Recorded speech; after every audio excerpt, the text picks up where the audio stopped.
Eh bien, bonjour, bonsoir, salut à toutes et à tous. Ici Rager, on se retrouve aujourd'hui pour la review du chapitre 1041 de One Piece. Donc, la dernière fois, on s'était laissé sur la défaite de Big Mom, sur la fin de Big Mom. Elle encaissait le dernier, le coup final de l'eau et avec Silent là qu'il avait rendu silencieuse et avec le Damned Punk de Kid. Elle l'encaissait, il y avait un petit délire sur ouais, Gold Roger, qu'est-ce qui t'a pris de dire ces derniers mots sur l'échafaudage, d'avoir dit trouver le One Piece, est-ce que ce trésor il existe au moins, cette nouvelle génération elle est tumultueuse et c'est à nous de la gérer, c'était assez cool, en vérité c'était assez cool pour, pour la fin de l'Empereur, c'est vrai que même si je trouve que narrativement la sauce elle est pas montée assez haute, il n'y a pas eu assez de pics et que l'acte 3 de Wano en réalité qui apparaît comme l'apogée du manga, il peut pas vraiment être considéré comme l'apogée du manga parce qu'en réalité il manque un arc. Il manque un arc de développement des méchants. Et donc du coup on s'est arrêté sur ça et on attendait de voir la suite. Alors moi pour la suite de l'aventure One Piece, je m'attends là pour ces chapitres, je m'attends à un tour de tout ce qui se passe sur le champ de bataille, sur qui fait quoi, qui où, qui affronte qui. Et justement, ensuite, une fois que tout est bien développé en termes de ce qui se passe à Onigashima, on atterrit sur le combat Luffy-Kaido et on conclut ce combat. Bref, je sais pas, j'ai rien d'autre à dire pour cette preview de chapitre. Moi, je me contente juste de lire l'œuvre et de dire ce que j'en pense. Et donc, du coup, on va lire le chapitre 1041. On revient tout de suite derrière la lecture de ce chapitre et on va en faire la critique. Allez, à tout de suite. Et voilà, on est de retour pour cette review. Donc le chapitre,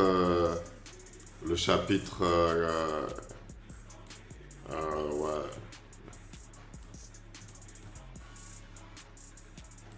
Ok. Donc le chapitre 1041 est un tour de Nigashima où on voit justement où en est chaque membre de l'équipage concernant ses affrontements et sa situation. On passe notamment sur Momonosuke qui est aux côtés de Yamato. Donc Momonosuke qui parle du fait que Zonesh arrive et qu'il a déjà parlé avec elle. Yamato qui est impressionné, qui dit ouais ton père avait raison, t'es l'élu, tu vas tous nous sortir de la dèche. Et donc du coup Momonosuke il a un peu réfléchi à la question. Et il est là en mode ouais mon père il voulait ouvrir les frontières mais moi je suis pas trop sûr de vouloir ouvrir les frontières si jamais ça met mon pays en danger. Est-ce que je suis un lâche de penser ça? Bah c'est assez intéressant parce que Wano Kuni est un pays qui a tout le temps été fermé et c'est Oden Kozuki qui voulait justement changer cet aspect-là du pays, qui voulait ouvrir les frontières du pays pour connecter Wano au reste du monde. Donc Momonosuke qui est en train de reprendre le flambeau de Shogun petit à petit à travers l'affrontement d'Onigashima, il se pose cette question, est-ce que c'est vraiment une bonne idée d'ouvrir les frontières alors que ça pourrait mettre en danger mon pays? Est-ce que j'ai raison d'avoir le doute et de ne pas être chaud de trop le faire? Donc Yamato lui répond pas, ça saute un peu la scène, on passe sur une autre scène, et là on a Orochi qui était en train d'écouter la musique de la sœur de Momonosuke déguisée en Komurasaki, comme ça que ça s'appelait Komurasaki. Il est la sœur de Momonosuke du coup, qui s'appelle Iori Kozuki. Elle en a profité pendant qu'elle était en train de jouer un morceau à Orochi, elle en a profité en skate pour lui planter un clou de granit marin quelque part dans le pied, dans le corps, dans le cul, on s'en fout, juste pour pas qu'il puisse activer ses pouvoirs. Donc Orochi se retrouve écrasé par des gravats, incapable de se transformer, et donc du coup il y a de fortes chances pour que dans les prochains chapitres qui suivent, on ait une épilogue sur la fin de Orochi, qu'on voit comment se termine l'arc d'Orochi. Comparé à rien du tout, hein, comment se termine l'arc d'Orochi, justement par rapport à sa situation avec Komurasaki. Donc forte chance pour qu'il reste sous les décombres. Avec un clou de granit marin, à part s'il l'enlève, il ne pourra pas se transformer. Et donc du coup, forte chance pour que dans les prochains chapitres, Orochi soit aussi considéré comme vaincu et qu'on passe à autre chose. En parallèle de tout ça, il y a Izo, le frère de Kiku, l'un des 11 fourreaux rouges, ancien membre de l'équipage de Barbe Blanche, chef de je sais plus quelle flotte, qui est justement dans un combat en train d'affronter le CP0. Alors je trouve ça très dommage que le combat ait été ellipsé. J'ai envie de te dire que Oda il nous fait un arc où il y a plein de combats en nous disant c'est l'apogée de son manga. Donc le fait qu'un seul combat soit ellipsé, c'est ridicule, ça n'a pas de sens. C'est pas logique. Surtout qu'en plus, dans les SBS, il y a un lecteur de Oda, de One Piece, qui lui demande ouais, c'est quoi l'histoire entre Raizo et Fukurujuku, là, je sais pas comment il s'appelle, là, le chef des ninjas, là, des ninjas de Kaido, comment il s'appelle? Fukurokuju, comme je le disais. Alors déjà ce combat là qui était pas un combat pour commencer, c'était deux mecs qui se regardaient en train de brûler. Et ensuite de ça, un autre combat qui aurait pu être intéressant, un autre arc narratif qui aurait pu être intéressant, c'est justement Izo qui fait face au CP0. Moi ça m'avait mis quand même, ça m'avait mis l'eau à la bouche, ça m'avait donné envie de suivre cette scène avec le CP0. Et bah résultat, Oda, il me l'a enlevé, il me l'a pas mis, il m'a dit ouais, le combat il est ellipsé. Donc sans savoir comment ça s'est passé, on trouve Izo en sang, complètement vaincu, défoncé à terre, qui dit à son frère de ne pas mourir au combat par la force du signal interstellaire. Et genre... Du coup, Izo, il a réussi à mettre mal un membre du CP0 qui est au sol. Un membre du CP0 qu'on ne connaît pas, qui n'a pas été développé. Donc encore une fois, là j'ai envie de te dire, Oda, il nous met plein de personnages. Il leur réserve à tous un destin poignant, déjà, genre poignant. Mais il développe pas les scènes. Donc du coup, bah, ça embellit pas l'œuvre, quoi. Ça réussit pas à l'œuvre. Et donc du coup, on a Luffy, en parallèle de ça, on a Luffy et Kaido, le combat Luffy-Kaido qui s'intensifie. On a Luffy qui balance le Gear Force et une attaque l'hydre à 9 têtes, la version Gear Force de Gum Gum Catling. Et donc du coup, le combat contre Luffy et Kaido s'intensifie. Et il y a de fortes chances que dans les prochains chapitres, on se concentre sur cet échange de coups entre le jeune futur roi des pirates Luffy, Monkey D. Luffy, et Kaido, la créature la plus forte du monde. Donc du coup, on verra ce combat dans les prochains chapitres. De fortes chances pour que le prochain chapitre, le 1042, ce soit un manga concentré sur le combat de Luffy et de Kaido. Ce qui pourrait être intéressant, maintenant qu'il y a à peu près tout qui a été fait, Luffy, il reste plus que Kaido à vaincre. Orochi vite fait, mais c'est même pas un adversaire, c'est le figurant de son propre combat, Orochi. Hein. Il a aucun talent en combat, il n'a pas été pensé pour être talentueux au combat, il a juste pensé pour être le plus horrible possible, le plus relou possible. Et donc du coup, voilà.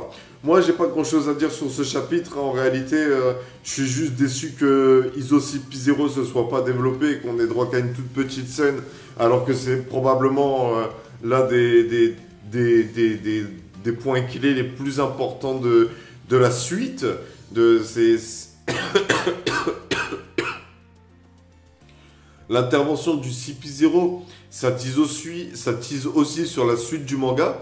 Ça veut dire qu'après Kaido, ce ne sera pas fini. Il y aura toujours le CP0 qu'il faudra déjouer, qu'il faudra vaincre. Alors du coup, le fait justement que lorsque le CP0 intervienne dans le scénario, ce ne soit pas développé, je trouve ça dommage et dommageable, tout simplement. Et Oda, même dans le SBS, quand je disais quand je voulais parler de ça, entre Fukurokuju et Raizo, il explique qu'il y avait une histoire et qu'il ne l'a pas développée, il l'a zappé, il utilise même ce terme, il l'a zappé. Et ça fait que du coup j'avais raison. Moi je pense que ce qui s'est passé en réalité, pour les raisons pour lesquelles j'aime pas Wano, c'est qu'Oda il avait plein d'idées et il était prêt à faire un acte 4, un acte 5 de flashback et patati et patata. Mais les producteurs, ils ont dû lui mettre la pression et lui dire non mais vas-y on s'en fout de l'histoire de ce personnage, il est tout pété, de toute façon tu feras un carnet de bord, tu feras des SBS, alors du coup on s'en fout, développe pas ce personnage. Et donc du coup c'est dommage, parce que Oda il a un univers riche dans l'esprit, il a tout un univers, tout un monde, toute une hiérarchie, plein de personnages qui coexistent dans ce monde et qui influencent l'histoire de chaque autre personnage à leur manière. et il peut pas la développer parce que le temps, un chapitre par semaine, il faut vite le dessiner, ne prends pas ton temps, ne développe pas les histoires, et du coup ça tue l'œuvre, je suis désolé, ça tue l'œuvre. Bref, pour rester dans une critique on va dire plus ou moins objective, faut dire aussi que l'air de rien, bah c'était un bon chapitre en réalité. On fait un tour, on voit où est-ce qu'on en est avec tous les personnages, on tease un peu toutes les histoires de tous les personnages, ça va bientôt arriver, on approche de l'épilogue, hein.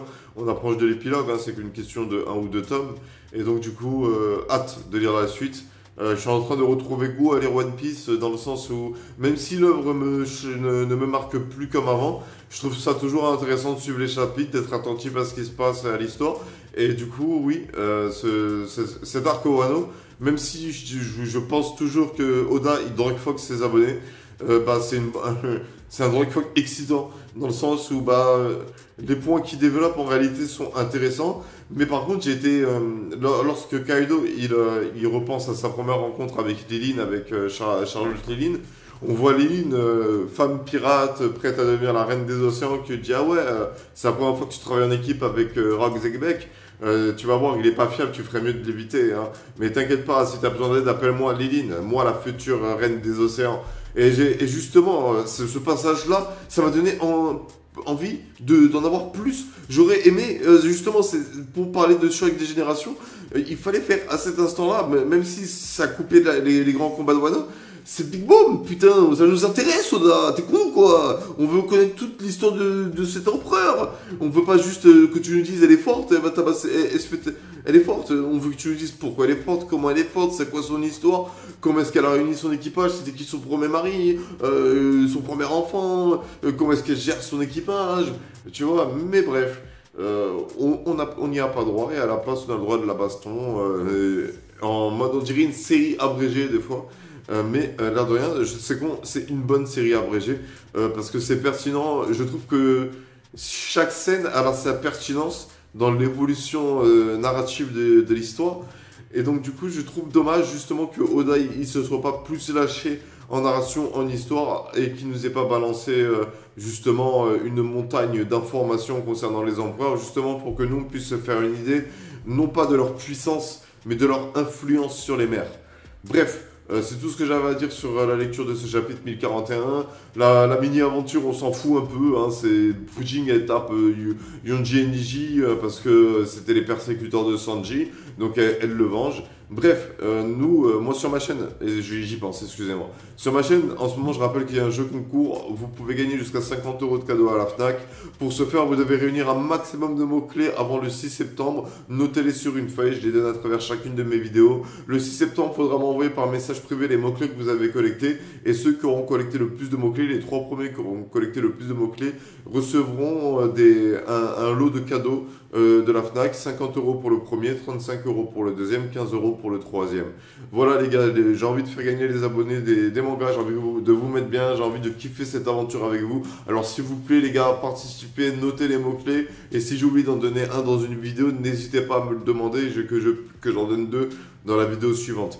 Bref, on va donner le mot-clé de cette vidéo. Le mot-clé de cette vidéo, c'est lueur. Je répète, le mot-clé de cette vidéo, c'est lueur. Lueur, comme une lueur qui brille. Et donc, du coup, ouais, j'aurais aimé que ce soit plus développé. En réalité, même si c'est bien, c'est intriguant, c'est poignant, c'est convaincant, je sais pas, on pourrait trouver plein d'adjectifs pour définir cet arc Wano. On pourrait penser qu'il est épique, mais en réalité, pour être épique, il faut qu'il y ait des enjeux. La défaite de Luffy, narrativement, semble inenvisageable. Il n'y a aucune pression concernant ça. Ça se termine trop bien pour le personnage, donc on sait que ça va forcer vers la happy end. On sait que ça va avancer vers la happy end. Donc du coup, ça peut pas être épique. Ça aurait pu être épique si tu avais le sentiment que Luffy pouvait perdre ce combat. Mais moi, je l'ai pas, donc du coup, je trouve pas ça épique. Je m'en étais rendu compte je me suis rendu compte que Luffy allait gagner quand il s'est fait one-shot par Kaido. et qu'il est revenu et qu'il a commencé à lui tenir tête alors qu'il n'y a pas eu d'entraînement, il n'y a pas eu de combat entre-temps, il n'y a pas eu d'aventure, il n'y a pas eu d'un autre arc, il n'y a pas eu l'intervention de Shanks, il n'y a rien eu. Alors je me suis tout de suite dit, ah ouais, donc en gros Luffy va gagner là. Et du coup, toute la pression elle a disparu. Donc c'est bien, c'est un bon arc. Mais en réalité, il est moins. Je trouve que c'est moins mémorable qu'un Luffy Crocodile, où tu avais vraiment Crocodile qui t'avait mis Luffy dos au mur et que c'était développé. C'est ça le problème, c'est que Kaido, la puissance de Kaido, le fait que Kaido soit un mur, ça n'a pas été développé. Donc nous, lecteurs, on n'a pas ce sentiment. C'est un mur que parce que Oda dit que c'est un mur. C'est pas un mur parce que Oda nous a montré que c'était un mur. Bref. On va arrêter la review ici, les gars, parce que j'ai envie de faire des stocks d'inspiration pour les prochaines reviews, justement. J'ai envie de cumuler de l'énergie pour la prochaine review. Nous, on va s'arrêter là pour cette vidéo. C'était cool. Je vous remercie d'avoir suivi cette vidéo. J'espère qu'elle vous aura plu. Les gars, n'hésitez pas à laisser un commentaire pour me dire, vous, ce que vous pensez de ce chapitre, de ce que vous pensez même de manière générale de l'arc Wano. Évitez juste les spoils, hein. Essayez de respecter le fait qu'on est au 1041 sur ma chaîne et qu'on avance petit à petit. Là, maintenant, il y a deux reviews par semaine. On va rattraper les scans à un moment ou à un autre. Bref, on s'arrête là pour cette review. C'était Rager, je vous remercie d'avoir suivi cette vidéo. Je vous souhaite une bonne journée, une bonne soirée, un bon après-midi. Et je vous dis à bientôt pour une prochaine vidéo.